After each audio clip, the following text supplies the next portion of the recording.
Marvel Snap was one of the biggest mobile games of 2022. Best mobile game at the Game Awards, built by a studio called Second Dinner. At the GDC, they gave two talks about it. One was how they designed the game, and the second one was how they actually built and shipped it. Honestly, two of the best looks you'll ever get at how a modern digital card game really gets made. So I watched both, not just as a fan, but as someone who's trying to do a tiny version of the same thing. I'm one guy, I'm building a card game on the side for over 3 years at this point. Marvel Snap is my North Star, not the thing I'm cloning anymore, but the thing that first showed me how this thing could ship. Here's the thing about a game like Marvel Snap. These cards are not flat pictures. They got layers, they move, they glow. There's a lot about them. So the artist had a real problem. How do you see what the card actually looks like in the game without firing up the entire game?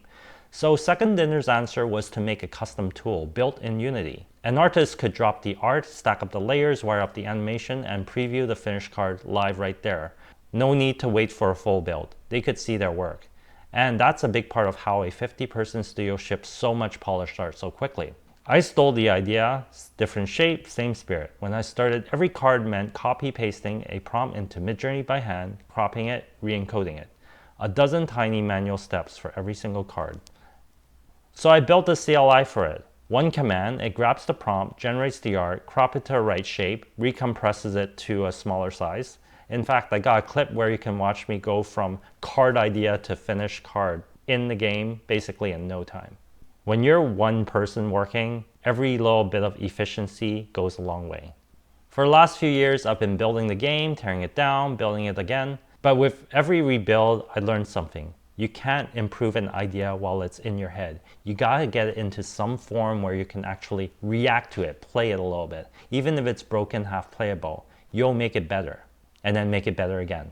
Here's the part that surprised me. It doesn't have to be software, it doesn't even have to be paper. You could be playing the game in your head, visualizing all the different pieces and the moves. For the rules of the game, I've been actually grinding it that way. I would visualize how it would play out turn by turn, card by card. That mental replay was sometimes tougher than playing on the screen, but it's 1,000 times faster than doing it in software. So that's the whole point. Don't try to get it right.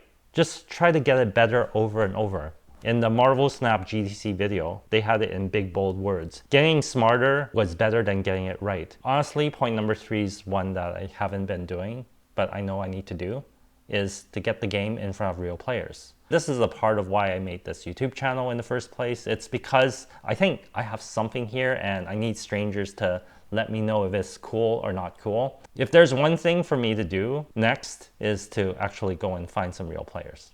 So here's the real lesson sitting underneath all of these 3 points. The people at Second Dinner are ridiculously talented. You don't ship something like Marvel Snap by accident.